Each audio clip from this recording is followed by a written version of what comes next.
I guess one of the things I didn't like about Adventism is you really couldn't say these things that I'm saying right now in polite Seventh-day Adventist society, just like you couldn't in most of Orthodox Jewish society either. So I'm not. But yeah, I was thinking from age 14 on, 1,000 times more about getting laid than getting saved,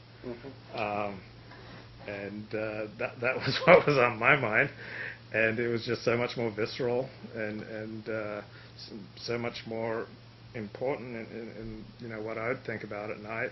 I wasn't worrying about my salvation. I was worrying about losing my virginity, and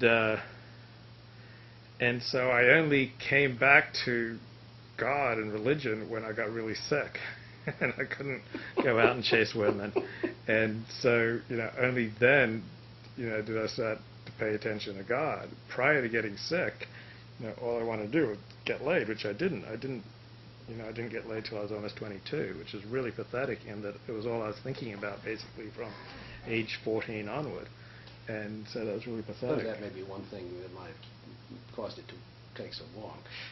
Yeah, that's all I was thinking about. Yeah, I'm sure other people are much more well balanced than I am. And so that really affected me.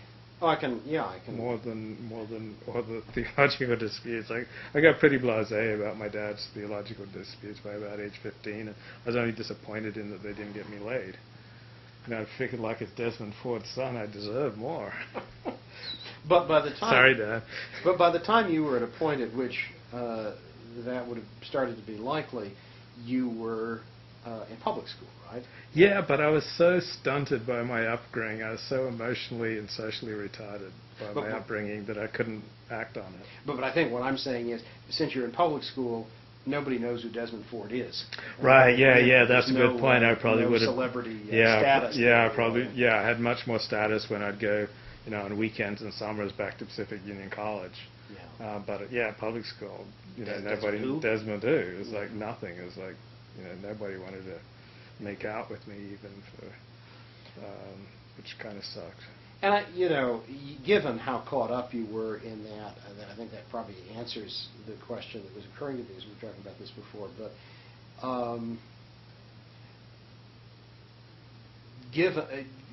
given that, did you take time to think about the fact that the controversy and the kind of powerful identity of your dad that had to have been so central to everything you've been experiencing the past few years really were utterly irrelevant in this public school setting? Did you take time to think about that, or were you so... I just felt lost. It was like I went from being the center of the world with being Desmond Ford's son to being totally out on the periphery, being nobody. And in the course of the summer. In the course of the summer of 1980, I went from feeling like I was in the center of the world to totally lost. And my freshman year of high school, I had a D+ average. I was so miserable. How did... I have to think for parents who were culturally as conservative as yours, that there has to have been, it has to have been a somewhat wrenching experience to put you in a public school. I presume it was just that they concluded that your being in an Adventist school would subject you to so much crap that it was better for you to not... Yeah, I don't know why they didn't send me to an Adventist school in 9th grade, and they probably would have if I'd asked, but I didn't ask. I just didn't even think in 9th grade. 9th grade, they sent me to a non-denominational evangelical Christian school. And I did really badly there, like a D average, and I was so unhappy.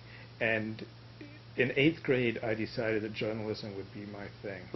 And the local public school I learned had a journalism class.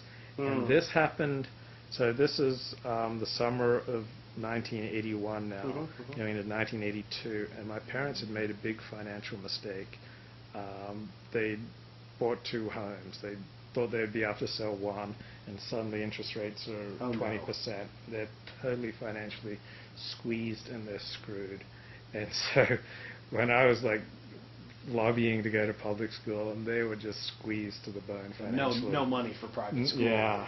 So then okay, you can go to you can go to public school, and so that's, probably had.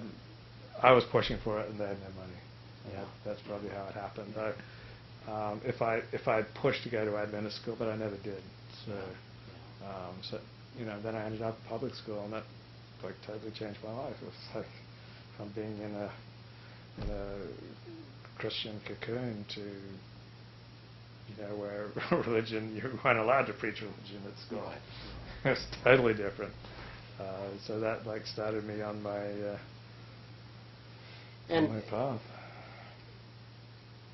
I mean, in adolescence, I suppose for most of us, probably the defining characteristic of adolescence is that one wants to avoid one's parents as much as possible. But yeah, my mother says I basically didn't speak to her while I was an adolescent.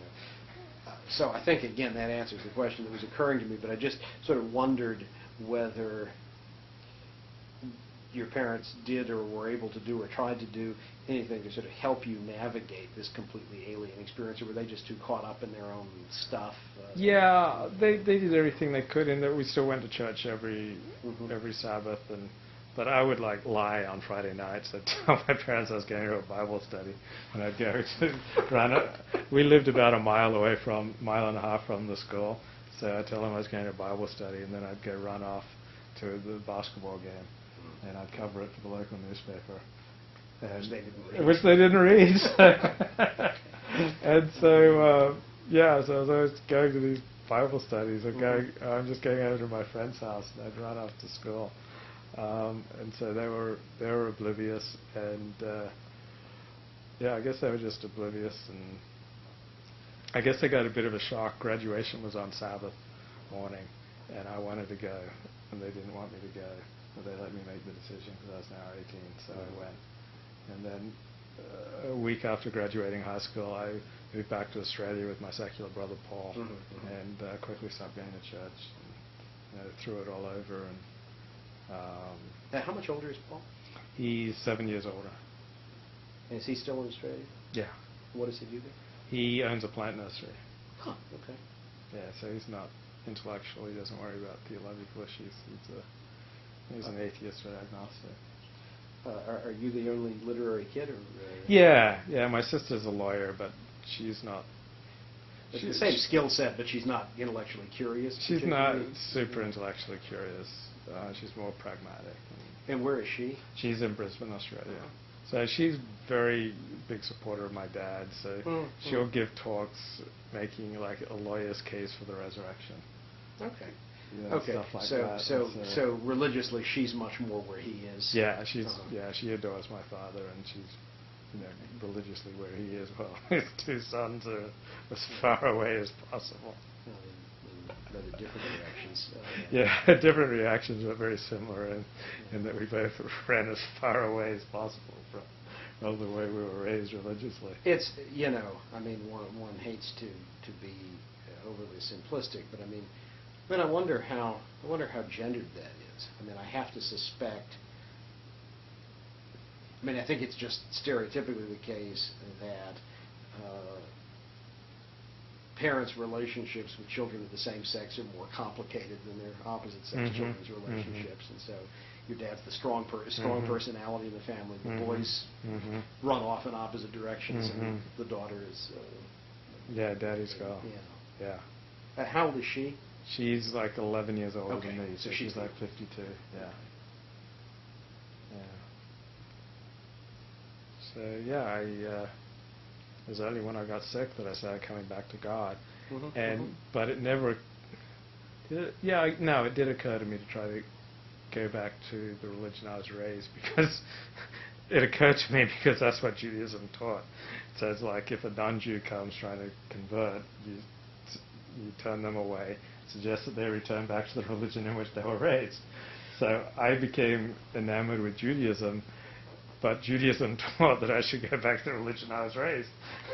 Right, because Judaism has never had the sort of commitment that almost all Christian communities have to the view that really identifying with this community is the only legitimate path. Right. Judaism has had a much more vocational sense of what it is to be part of this community. And